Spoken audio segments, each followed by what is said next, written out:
Hello, everyone, and welcome to this Lunchtime Lecture series. My name is Nigel Kettley. I'm Academic Director and University Associate Professor.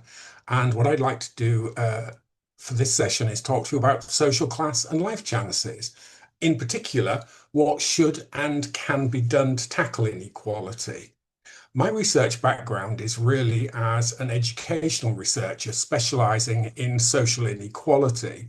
But what I'd like to do for this session is really focus on how the cost of living crisis that we've all experienced over the last 2 or 3 years has brought focus to issues of social inequality. So in this session, I'll start off by talking about what is the cost of living crisis. I'll progress to talk about what is social class and what are life chances, giving you a definition of the former and also some examples of life chance inequalities by education and health. And finally, I'll focus on an academic approach from the work of Atkins to what can and should be done to tackle social inequality. Often in a session like this, I'd also look at political approaches to tackling social inequality, but we have a relatively short amount of time in this lunchtime lecture, so I'll keep it really focused on that academic approach. One of the things I've noticed over the last 3 or so years is the ways in which the media report the cost of living crisis in a very specific way. So there are two dominant approaches to media representations of the cost of living. One approach is to really focus on those who are struggling and people, for example, disabled people, the elderly, who are really struggling, those on benefits. So there's a focus on an issues-based approach to the cost of living crisis. Or more recently, in some of the press, we've seen a focus on issues of how middle class people have dealt with the cost of living crisis. So increasingly, we've seen headlines like UK middle classes struggling despite incomes of up to 60k a year. Now, what I think about media coverage of the cost of living crisis is being pretty partial, fragmented, and incomplete. So let's start off with what is the cost of living crisis, and then I'll really drill down into what are some of my key arguments in this session.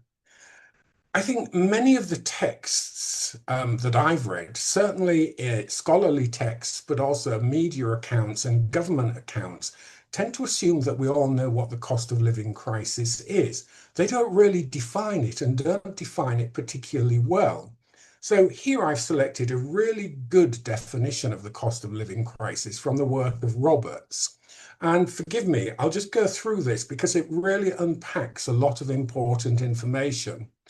For Roberts, the observation is that wages and welfare payments aren't keeping pace with the rise in cost of living, particularly the rise in things like energy bills, fuel, housing, food costs.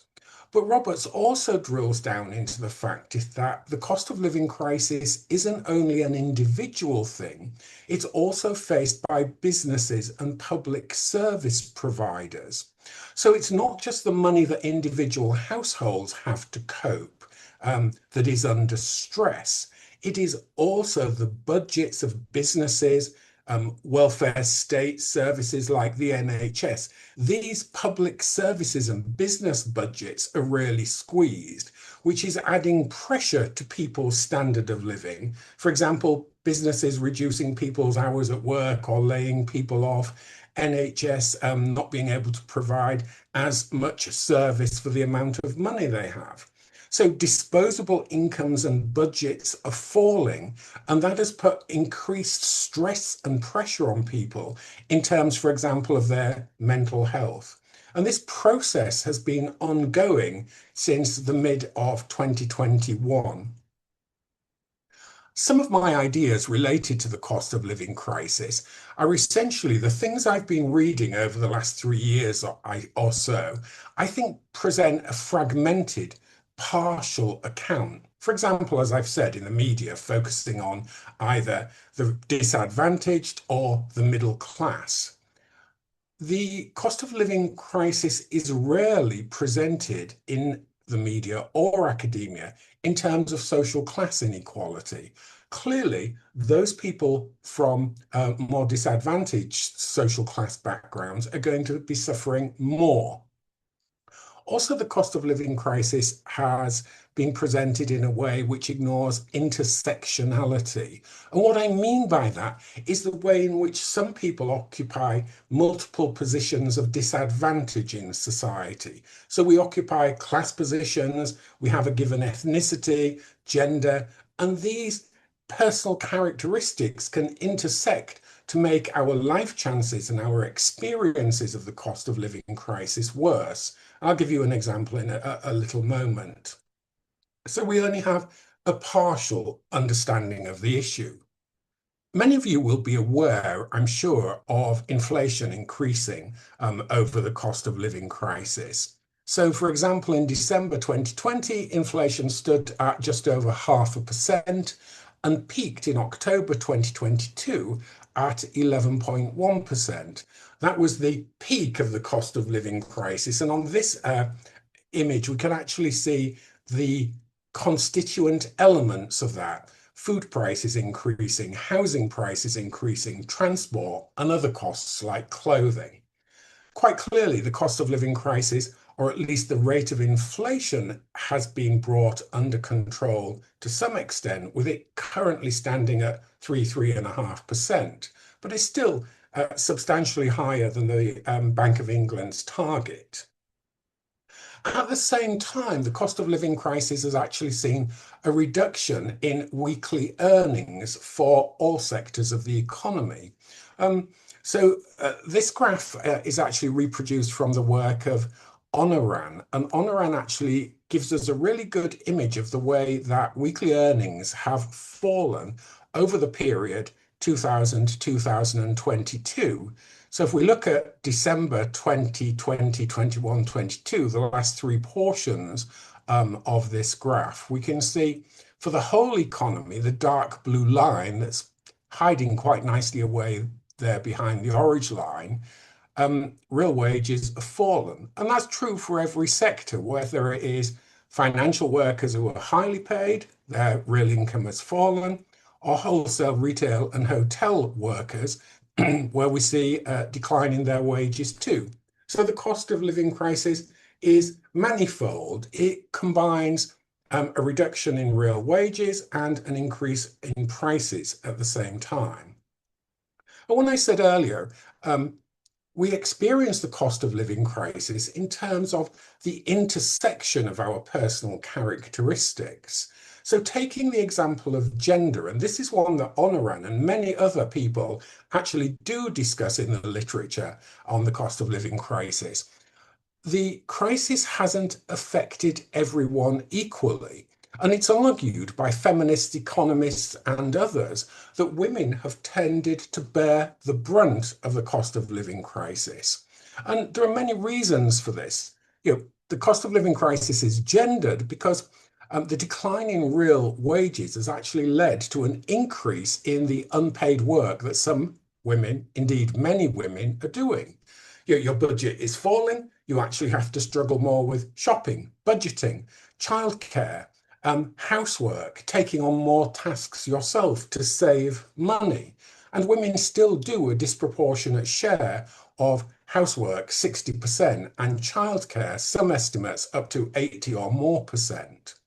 Women are also more likely to be at the lower end of the income distribution, so they occupy more jobs in sectors of the economy that are low paid and characterized by precarious employment, for example, some retail work, and therefore those sectors have been vulnerable in the cost of living crisis.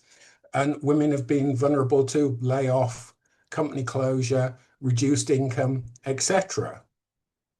Likewise, historically, women have tended to be concentrated in terms of employment in the public service sector, areas like education, health, social care, and those areas experienced pay freezes from 2010 onwards under the coalition government, and also real wages in those areas have continued to be relatively stagnant or decline throughout the cost of living crisis. And finally, women are more likely to be lone parents than men. So when I was talking about intersectionality, what I'm saying is we don't all experience the cost of living crisis the same. We experience it in many different ways according to our age, social class, gender, ethnicity, the region we live in, for example. I'm sure that most of you will be aware of the primary causes of the cost of living crisis, and I've referred here to them as a perfect storm. If we just think about some of the things that we've experienced in our society, austerity from 2010 onwards and the reduction in government spending, for example, 51% cuts in local government spending, the Brexit vote in 2016 and our consequent leaving of the European Union in 2020, and the shocks and impact that had on trade with Europe, the COVID-19 pandemic and the global recession that led to, and stagnation in trade with some areas. Russia's invasion of Ukraine 3 years ago, and the energy price shock that led to, and considerable increases in costs of electricity, gas domestically, knock-on impact in terms of business costs. We've also seen certain governments take political decisions, for example, Liz Truss's government's mini budget in late 2022, and the impact that had on the economy, and in particular, interest rates. And finally, there are causes that have affected the long-term cost of living crisis about government spending. Government welfare spending has tended to increase, but certain areas of spending, like long-term cuts in housing benefit, have reduced some people's income and therefore made them more vulnerable to the cost of living crisis. So what I want to progress to now is ask, what's all this got to do with social class? Because most of us in our mind have images of social class. We think of the working class, the middle class, the upper class. And as Marwick said a long time ago now, these images are built from the way we're socialized and learn about our society. And we develop lay models of social class. Many of us think of social class in terms of language and the forms of language people use. Different dispositions and tastes. For example, reading The Sun, is it working class? Reading The Guardian, is it middle class? Consumption of cultural artifacts like going to the opera or the ballet, is this a sign of being middle class? And also family relationships and marital relationships. There's some evidence to show that, for example, parenting varies by social class. So in everyday life, we construct images of class, and has been recognized for a long time. These images of social class coincide often quite well with academic images of social class. So I love the quote there from Reid: social class is a concept readily understood by the average person, but difficult to define. In recognizing that class is not a simple factor, but an amalgam of factors that operate in different ways in different circumstances, such a person has arrived at the same view as the professional sociologist.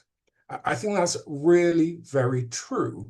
And when we think about academic definitions of class, then we're really talking about 2A here, the idea that we can group people into occupational categories, what are called employment aggregate groups, and define their class through those experiences. But class also refers to common prestige and status, and as we will see, life chance inequalities. So today in the UK, when we talk about social class, the most common way of measuring social class is the National Statistics Socioeconomic Classification. And this is a government scale of occupations devised in the 1990s to replace the Registrar General scale, came into practice and use in 2021.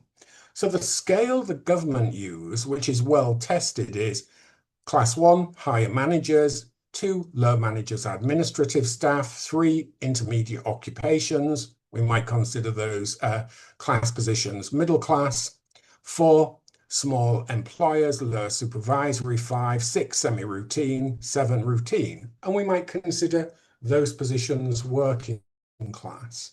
And that type of scale has been around a very long time. But this begs the question that many students ask me, so if we accept the class structure looks like that, and we can group people into those occupational categories, how is the class structure of the UK actually composed? Well, here I've taken figures from the 2021 census, which give us a really clear indication for England and Wales of the occupational composition of the population. So managing directors at 12.9%, I won't read through all of them for reasons of time. Professional occupations in England, 20.3%, all the way down to elementary or unskilled occupations, 10.5% both in England and Wales. So this gives us a visual image of the occupational structure and the class structure of the UK. And those of you who are savvy will know that the occupation structure has been changing. So in my lifetime, we've seen a decline in what we might consider skilled, semi-skilled and unskilled working class jobs, and a substantial increase in professional jobs and intermediate occupations. And that's been related to things like deindustrialization, foreign competition, etc. Life chances is a very similar concept to social class, and it was developed by the sociologist Max Weber. And basically, life chances refer to your opportunity of securing desirable resources in a society. And you'll probably have heard politicians talking about your life chances in Parliament all the time. And basically all they're acknowledging is what Weber did, saying that people from a higher social class background have better life chances. There's a positive correlation between the two.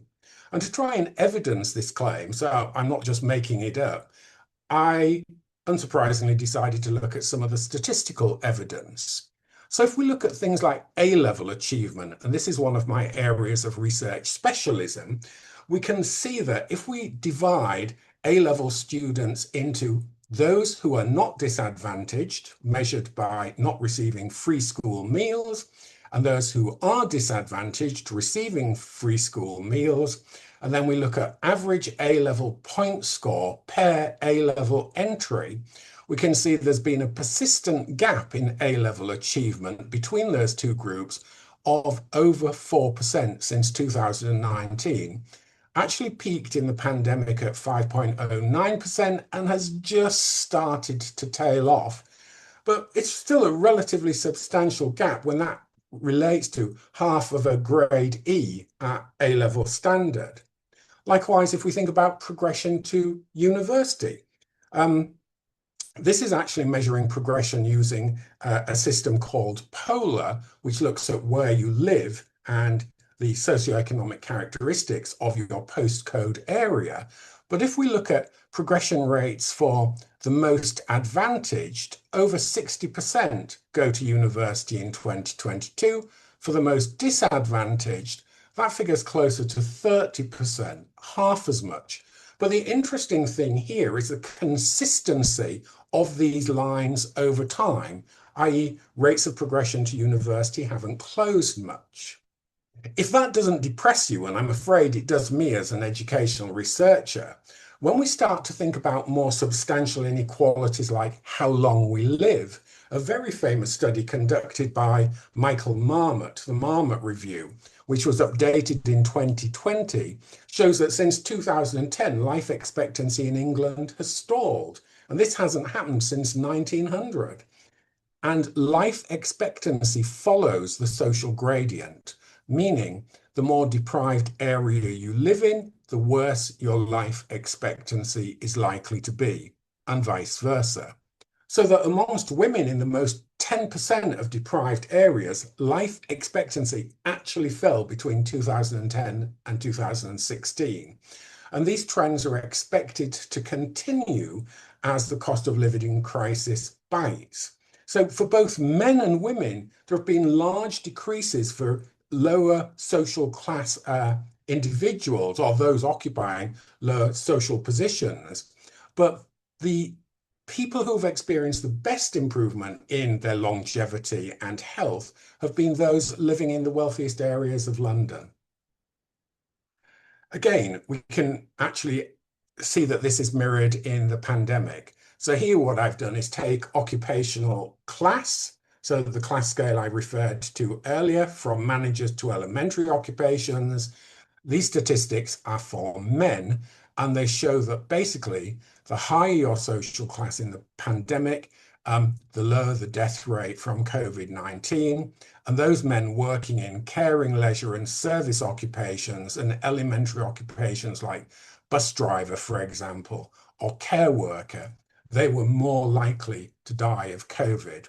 And those patterns are also true for women, but not quite as at such a pronounced rate. So I haven't reproduced the figures for women, but they are available in the Office for National Statistics data.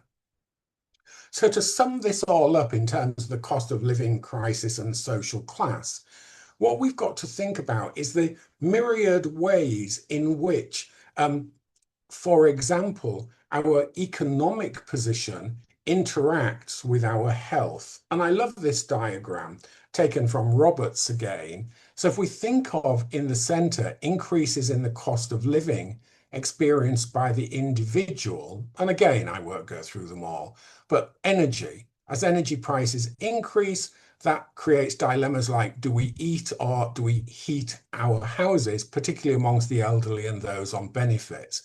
Cold homes can lead to vulnerability and disease. And this is true of the sort of compounding or aggregating effects of all of these issues related to the cost of living crisis. So there's a sort of systemic integrating effect that disadvantages us.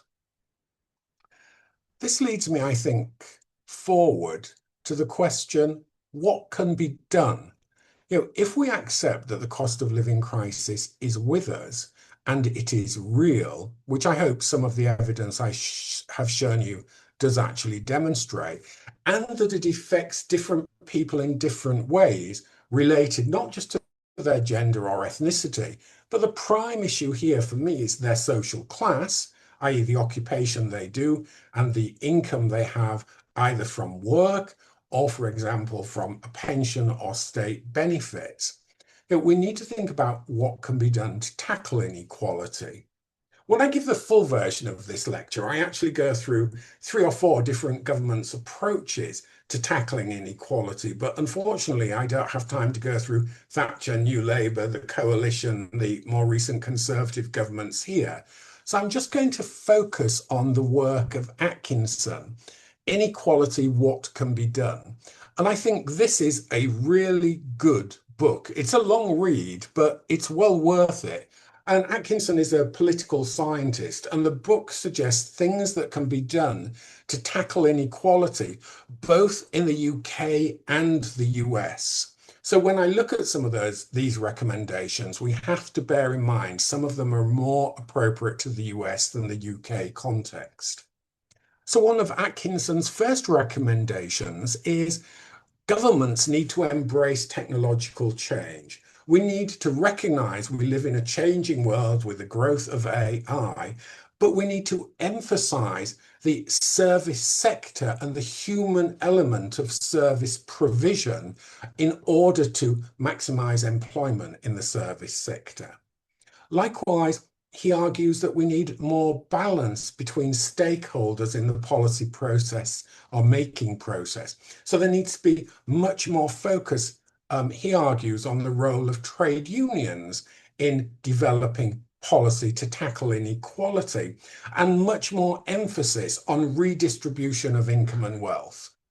And for me, the fundamental answer, what can be done? We have to redistribute income and wealth. So how do we do that? Well, we can adopt targets for preventing and reducing unemployment. We can say the current rate of unemployment is X. We seek as a government to reduce it by 40% in the next 5 years. And we're not doing that. We can, this is particularly related to the US, adopt a national pay policy. In the UK, we have a minimum wage and we have a living wage, but Atkinson is basically focusing that on the US.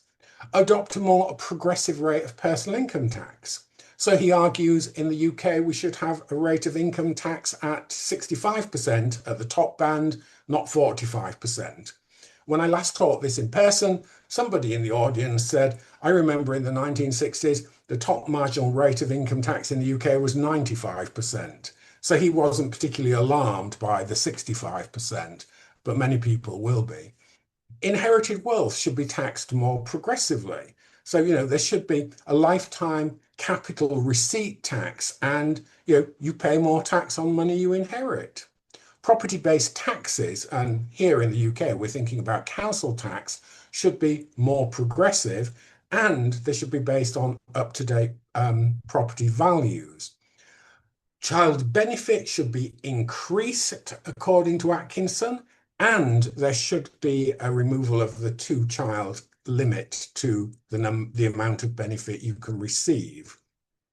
And more generally, Atkinson argues that we need to raise the level of all state benefits, including the pension, and renew social insurance, national insurance policies to make that possible. So he's making comments in response to observations like 1 million people in the UK are actually using food banks. So to try and draw my session together, what I've tried to do here is, in a whirlwind tour, I would describe it, is actually look at some of the definitions and causes of the cost of living crisis.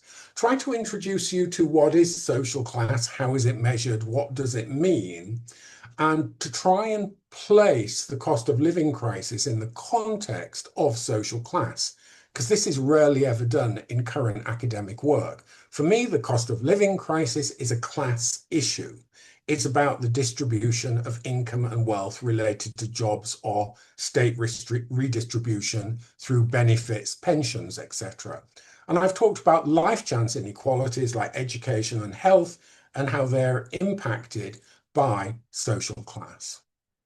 So my beginning argument was that we tend to have relatively partial coverage, incomplete coverage in the media, focusing on fragmented issues or on a binary view of social class, the working class and the middle class. And it's funny how much time the middle class have taken up in the press coverage of the cost of living crisis when they're not suffering as much as others. And what I tried to do, flagging up the work of Atkinson, was point out what can be done to tackle inequality. And of course, the message there is one of redistribution. The political will needs to be found to actually produce an agenda to substantially redistribute resources. And that's a question of political judgment, and it's a question of political ideology and beliefs about social justice. You might say, he's being completely idealistic. This just isn't possible. No government is going to redistribute on such a massive scale. But I would finish by reminding you about the introduction of the National Health Service in 1944. It was agreed upon by the wartime coalition government, introduced by the Labour Party in 1944. And if you think about the act of redistribution that underpinned the creation of the NHS, it was about creating access to healthcare irrespective of ability to pay and irrespective of the background or the social class of the person. And of course, we're talking about ability to pay at the point of use. I'm not going to read all of this quote to you, but there are some bits that I think are quite remarkable. The government want to ensure that in future, every man and woman and child can rely on getting all the advice and treatment and care which they may need in matters of personal health, that what they get shall be the best medical care and other facilities available, that their getting these shall not depend on whether they can pay for them or on any other factor irrelevant to the real need. If you look at the scale of political ambition underpinning the NHS white paper, it was massive. And to tackle social inequality, it would be my contention. That's what we need again. I've used an awful lot of references in this presentation, and if you're interested, they're on the slide in front of you and on the slide there. Okay, I hope you've enjoyed the session. I hope it's been valuable, and I hope your lunchtime was long enough to get through it and enjoy it. Thanks a lot. Bye-bye.